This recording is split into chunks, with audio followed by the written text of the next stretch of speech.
The one-hit wonder, a name that's both a badge of honor and a pop culture punchline. We all know them. We all love them. Songs that explode out of nowhere, dominate the charts, and then the artist seemingly disappears. But what does it actually feel like to be a one-hit wonder? Is it a dream come true or a bittersweet curse? First, let's talk about that meteoric rise. One day you're grinding in obscurity, playing local gigs, uploading tracks online, hoping for a break, and then your song catches fire. It's playing on the radio and commercials at every party. You're doing interviews, getting recognized, and riding the wave of overnight fame. Some artists describe it as exhilarating, others overwhelming. After all, nobody expects to become a cultural phenomenon overnight. The pressure is intense, with everyone asking, what's next? But sometimes there is no next. The hit takes on a life of its own, and the artist is left chasing a shadow. And then comes the industry pressure. Labels don't just want a hit, they want the next hit. The problem, music trends shift fast. The same audience that loved you last summer has already moved on to the next big thing. If your follow-up doesn't stick, the industry moves on, and suddenly you're back where you started. Only this time, you're labeled a has-been. And let's be real, the term one-hit wonder isn't exactly flattering. It implies you got lucky once and couldn't do it again. But is that fair? Some artists pour their heart and soul into every track and still struggle to replicate their previous success. It's not always about talent, it's about timing, marketing, and sometimes pure luck. Let's talk money. A huge hit can mean serious cash, but it's not always the golden ticket people assume. Artists sign contracts, split royalties, and often don't own their masters. If they didn't write the song, they're making even less. That's why some one-hit wonders are still wealthy, while others struggle to pay rent. Think about it, if you don't invest wisely or find other sources of income, that money disappears fast. Some artists smartly pivot into production, songwriting, or even TV and film. Others, they find themselves doing everyday jobs, far removed from their brief moment in the spotlight. I remember that shit like yesterday. I took out $100,000 and I was about to fly to Cali. And when I landed I was flying to Cali. And when I landed out there, because we was doing my daughter's birthday that weekend, I think, and I went to the bank again, and that shit was like, hold.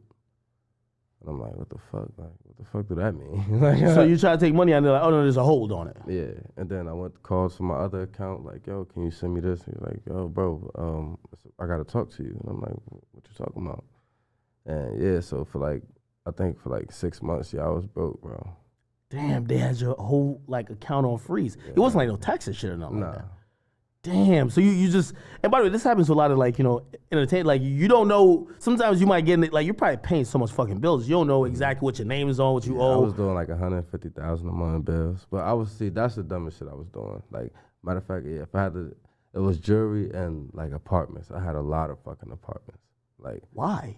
I don't fucking Just for know, everybody bro. or just for you? I just really I didn't like staying in hotels. I don't like hotels. I don't like people who just could knock on my door when they feel like it. You know what I'm saying? Oh, Fetty's signing there. Let's go see which room he in. Yeah.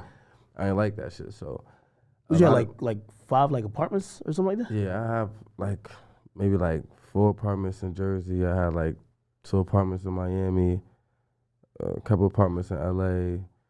Then I have houses out in LA. I have a house in Jersey, a house in Miami. I was just doing. Yo, this sounds all right. So wait, because when I started looking at my bills, when I started paying my shit myself, I'm like, what the fuck? I'm paying $10,000 a month for car insurance. I'm like, well, I'm doing that for I'm only driving about 2-3 of these motherfuckers. You know what I'm saying? And that's when I learned, you can keep your cars, just take the insurance off if you're not gonna drive it. So what happens next? Some one-hit wonders embrace their moment in the sun. They tour off that one song for decades. Others try to reinvent themselves, sometimes successfully, sometimes not. And then there are those who vanish completely, moving on to regular jobs, content with their brief brush with fame.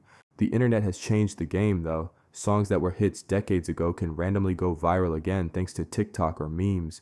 A whole new generation gets introduced to these songs, giving artists another shot at fame. At the end of the day, is being a one-hit wonder really a bad thing? Think about it. Most musicians never get a hit at all. These artists have a song that millions of people still love, years or even decades later. That's more than most musicians can say. And let's not forget, some one-hit wonders were incredibly talented, but simply didn't fit into the mainstream industry long term. That doesn't mean they weren't great musicians, it just means their moment came and went, and maybe that's okay. One-hit wonders don't just fade away, they become cultural touchstones. Whether it's a wedding reception, a karaoke night, or a viral meme, these songs have staying power. They remind us of a specific time, a feeling, a memory, and that's priceless. So maybe instead of laughing at one-hit wonders, we should celebrate them. After all, they gave us a song we'll never forget. So, what do you think? Would you rather have one massive hit and fade away, or never make it big at all? Drop your thoughts in the comments, and don't forget to like, subscribe, and hit that bell, and I'll catch you on the next video.